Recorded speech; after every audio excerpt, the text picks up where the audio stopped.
নষ্ট ফেলে দেয়া এই টিউবলাইট দিয়ে তৈরি করা হচ্ছে বক পাখি, মসজিদের মিনার এবং বিভিন্ন ধরনের রকেট। দীর্ঘ 20 বছর ধরে নষ্ট টিউবলাইট দিয়ে বক পাখি, মসজিদের মিনার এবং রকেট তৈরি করে আসছেন সাজ্জাদ হোসেন। তো দর্শক, আজকে আপনাদেরকে এই নষ্ট টিউবলাইট দিয়ে কিভাবে পাখি, ফুল এবং রকেট তৈরি করা হয় তার সম্পূর্ণ প্রসেস দেখানোর চেষ্টা করব। তো ভিডিওটি না টেনে শেষ পর্যন্ত দেখতে থাকুন কিভাবে তৈরি করা হয় এই নষ্ট টিউবলাইট দিয়ে পাখি, ফুল এবং মসজিদের মিনার।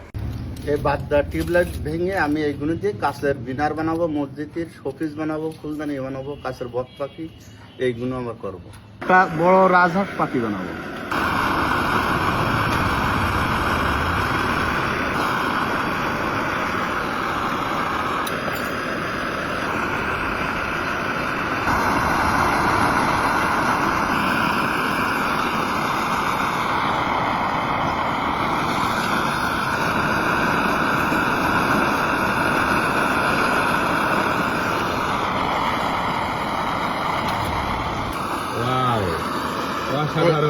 এই কালার এখন এটা কালার দিলে হয়ে যাবে? হ্যাঁ, কালার দিলে এই কালার হবে।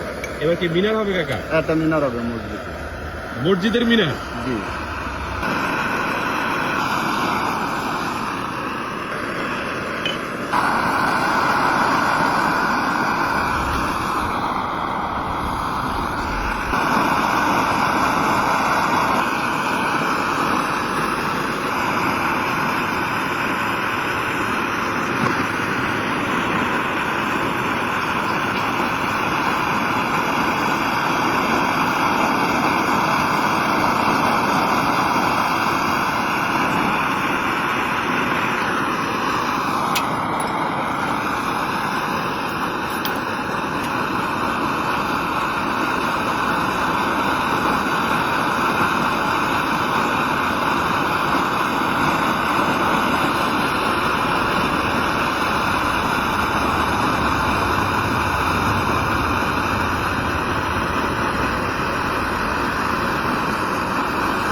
অসাধারণ।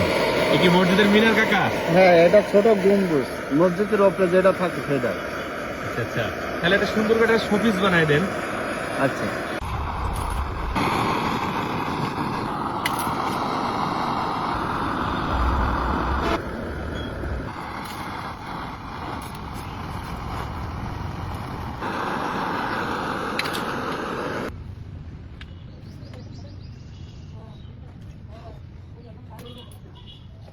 তো দর্শক, দেখতে পেলেন সেই নষ্ট টিউবলাইট থেকে কত সুন্দরভাবে বক পাখি এবং মসজিদের মিনার দিয়ে একটু সুন্দর শোপিস তৈরি করা হলো।